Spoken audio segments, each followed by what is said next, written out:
We are live at the Africa Media Festival. I'm in the MCI SDGs media van, and so much to talk about. But the first thing is, guys, I don't know what you, what I can say. I feel so blessed to have you not just as friends, but as partners in the industry. So in the studio, I have Molly Jensen, of course, big boss, AfriPods. And of course, I have the one and only, the man of the moment, who is hosting us here. We're happy. We're happy to be here. And Maurice, of course, you run Baraza Media Lab, and you are running this festival on the theme, What's Next? So please, why have you decided that the world should come to Kenya? You know? Oh, thank you so much. Actually, for me, it's to Kenya specifically because of our visa issues. No, I'm joking. I think most importantly for me, it's how the world, as you rightfully put, coming to Africa to be able to be capacity built by Africa. Wow. Because more than often myself and other people go to conferences across out of our continent to mostly with this sort of like almost paternalistic mentality where we are learning from these guys. Yeah. I'm not saying that there's nothing We shouldn't bad. learn. We shouldn't learn. What I'm saying is that there's a lot of nuances and context, and there's a lot of people who are doing really awesome work on the continent that we could start by learning from. Yeah. Because then their context might be closer to us.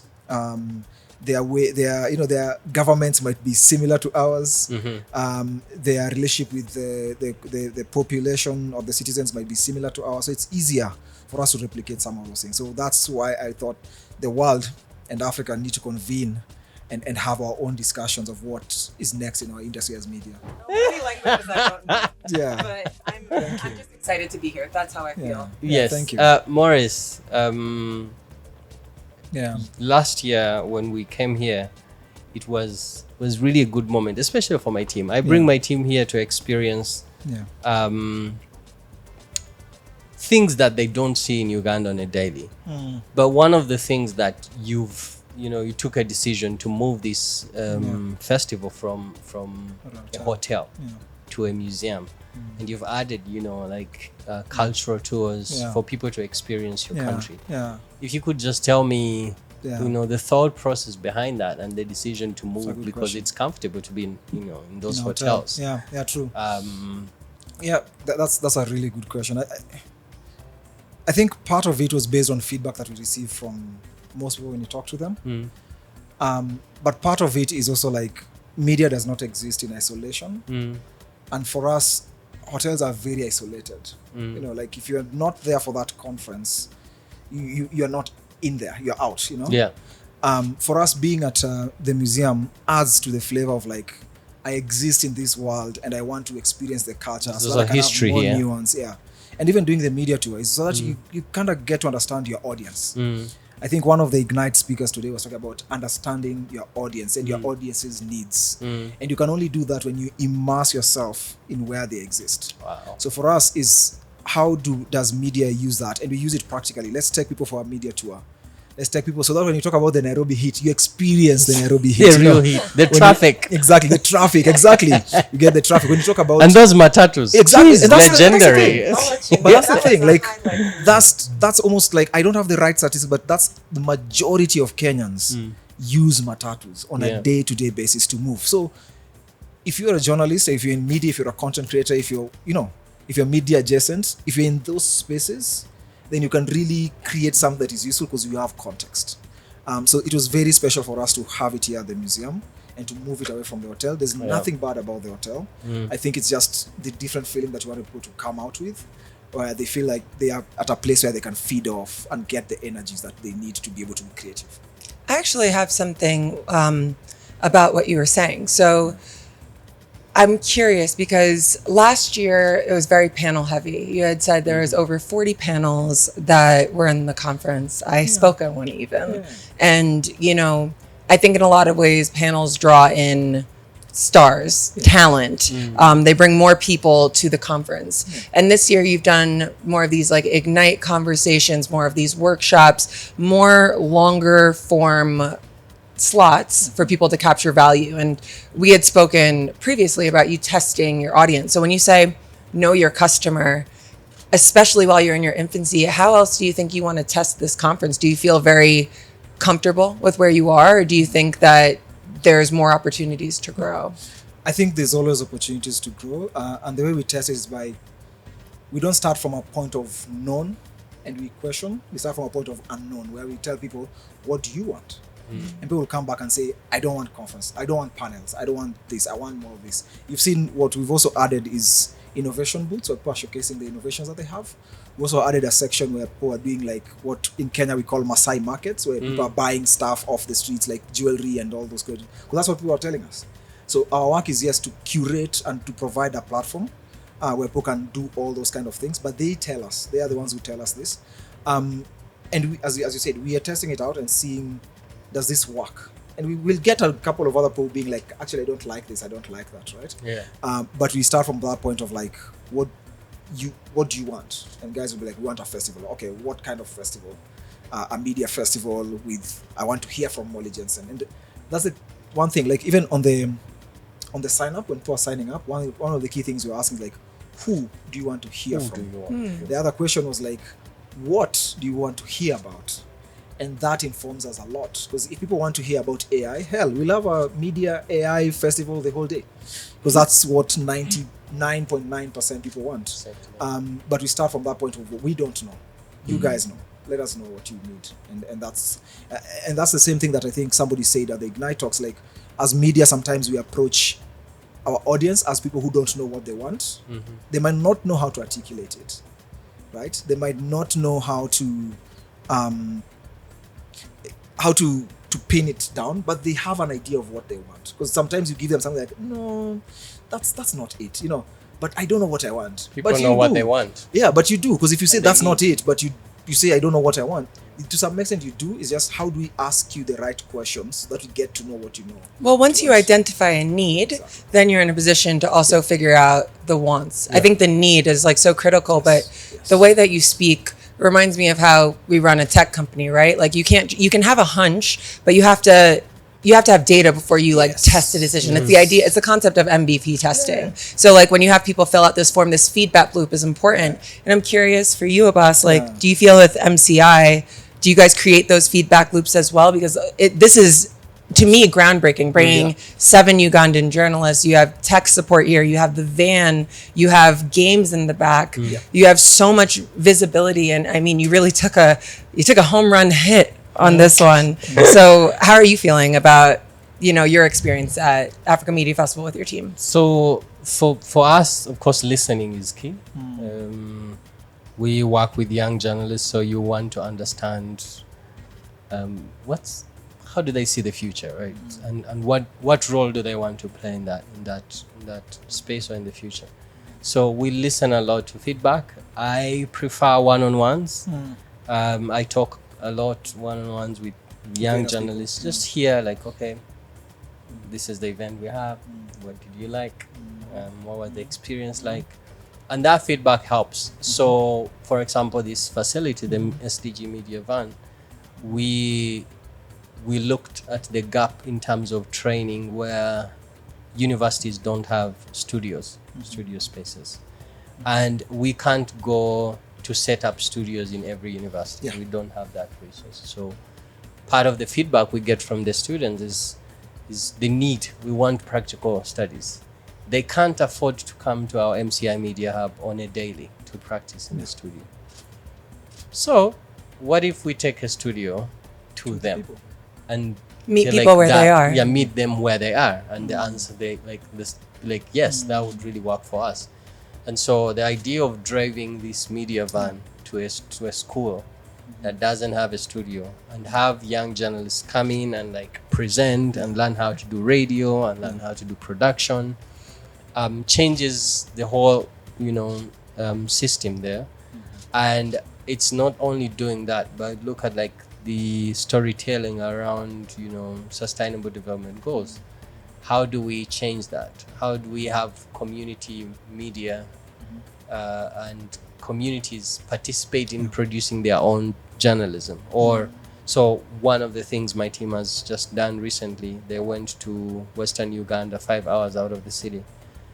And that community is struggling with foot and mouth disease for the cows. So the cows are quarantined right now. So which means people are not eating meat. They are also not drinking milk. And so the question is, what's the issue in this community? And the community says, of course, foot and mouth disease. And then they did a documentary about that. And they had community members speak to it because they are experiencing it on a daily. And they added some experts, and then they screened it at a village festival. And then we had like over 300 just people watching over a projector. That's incredible. And then after that, they were saying, okay, we have all these other issues. We also need films about them. We're like, oh. And then we had leaders there. They're parliamentarians. They were also there watching the movie, the short film. And so for me, the question when I was, sort of coming up with this was like, how can I take journalism to the people? That's nice. And how can I have people participate in the production of journalism?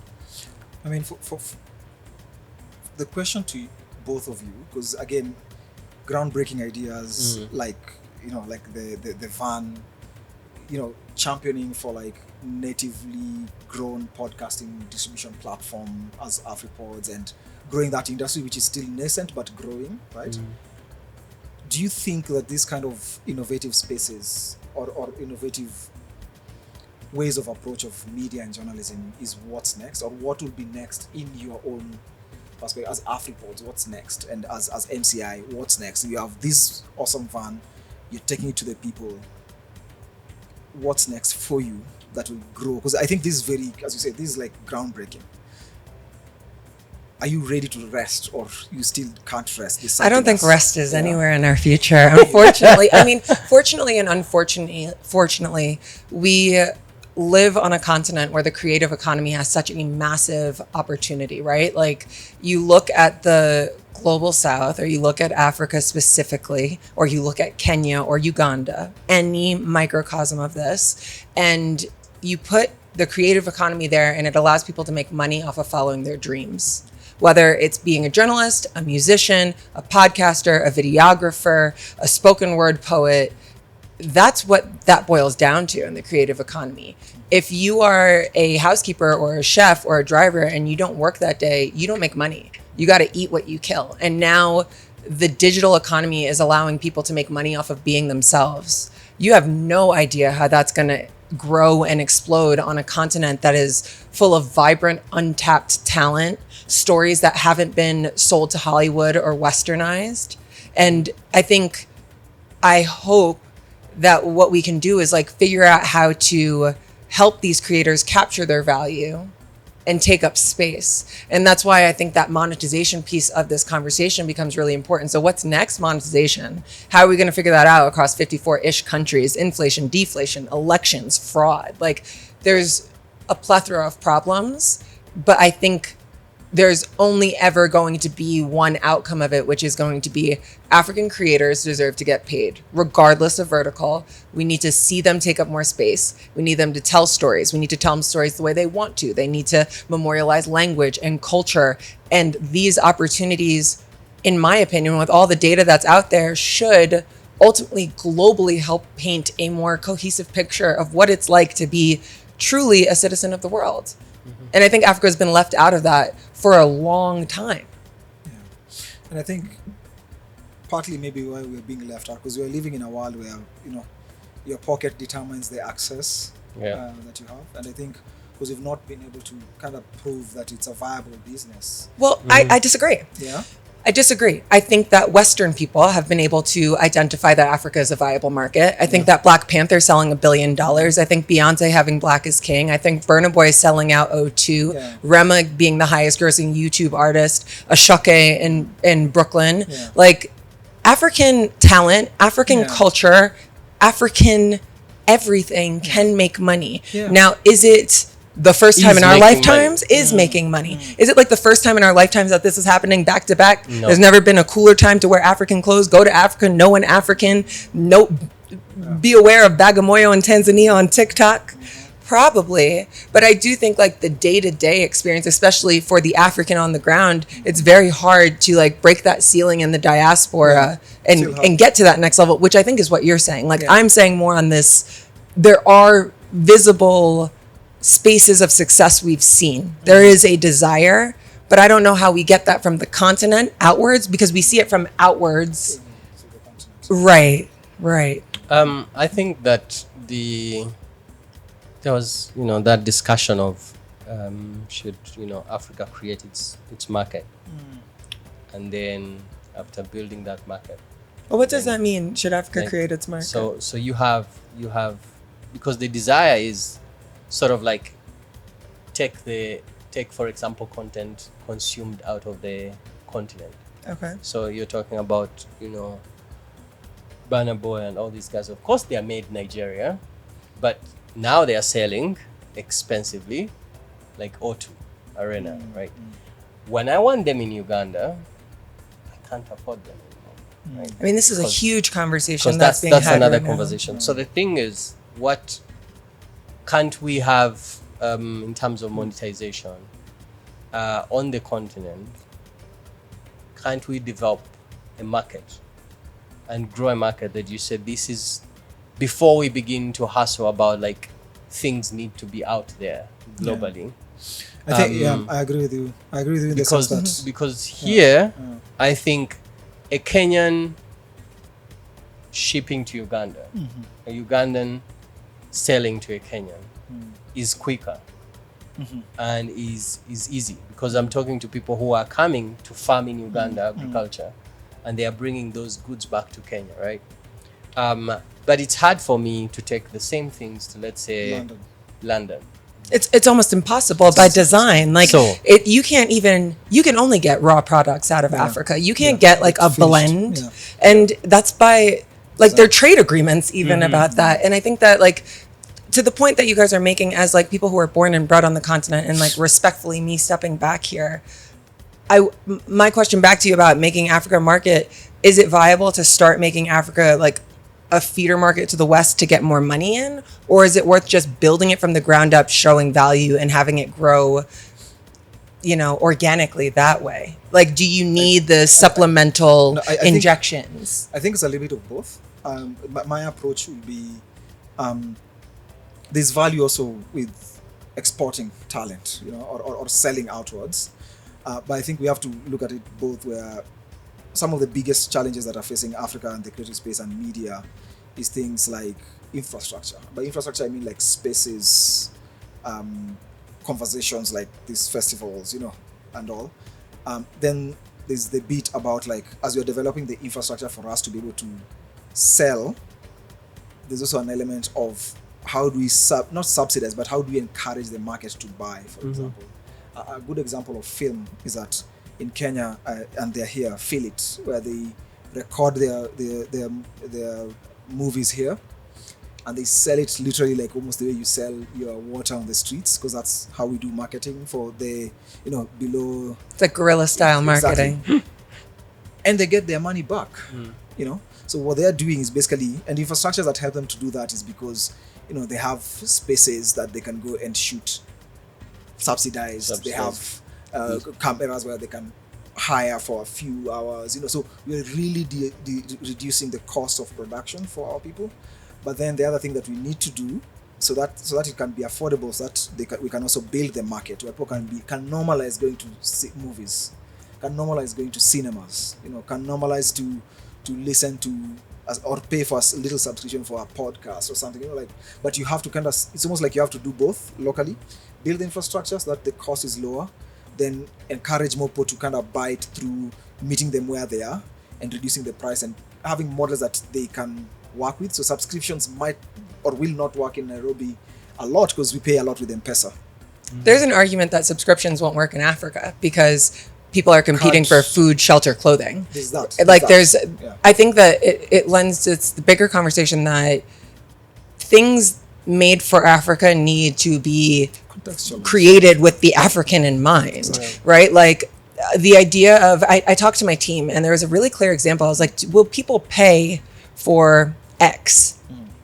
And they were like, no, but they will donate. they'll support. So it's like, it's what that told me is that it's ingrained in community. Yeah. If I fall down and hurt myself and I need We contribute. $5, you'll give me $2, you'll give me $3. And that's like a very, listen, I would like that to make that 100 for those 100, listening. okay, 100. No, but like what that shows me is that the power of community is very important on this continent. And it's something that I think is so intrinsically understood by African people that maybe you guys don't realize how different it is in America. Like if I fall down, no one's helping me. Hello. It's no one's helping me. Good like for you. It's a unique thing to realize that the solutions that are outside of the continent just don't work here.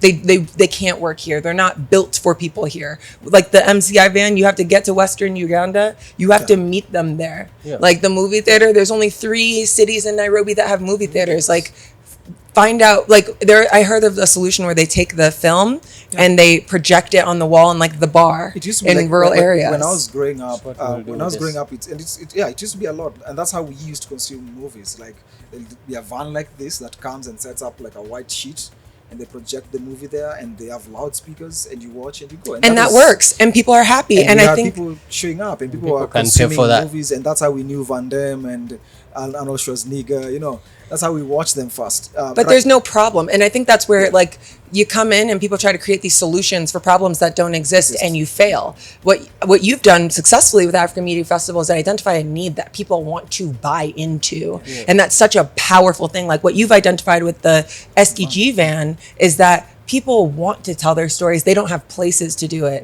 and I think that like kind of ties this together really nicely. That ultimately, in my opinion, sitting here as a fan of both of you guys, And But we what are you have your- identified too is Yes. the fact you guys that are changing lives. Like you Oh, guys, yeah, the you- impact of what you guys Also- are doing. also- Like no, but seriously, like someone could come to this conference, a young student, and in 20 years be the biggest journalist in East Africa. Like someone could be a journalist at MCI, and next thing you know, Amen. they're doing like they're the Amen, correspondent Pastor, for one preach. of the most recognizable and reputable organizations on the world. Like the impact of the work that we get to do is not felt today. Yeah. And it's such a privilege be to years be from with now. people who feel that, like who know that, who like understand the weight of their words, the weight of their steps, the weight of the work that they do. Because this van wasn't easy. This festival wasn't easy, but you did that for more than you. Afriport wasn't easy. That's what I wanted I to say. mean, Like, for example, for I'm you not also- taking it away from No, no, no, myself. no, yeah, but also recognizing that you need to build a space where Africa can listen to Yes. themselves. Yes. More than often when you talk The about infrastructure. Exactly. That's what I'm saying. infrastructure. Afripods. The infrastructure. I you guess build, we're the all infrastructure. Exactly. Who's going to close this interview if all of us are Building interviewing each infrastructure. other? So what I wanted to say is that I think a lot of people underestimate the purchasing power or the consumption power of the continent, and a lot of people have created, that negative narrative about our ability to consume. So people say subscriptions don't work. Why? Because people are paying for food. Well, people are on Netflix.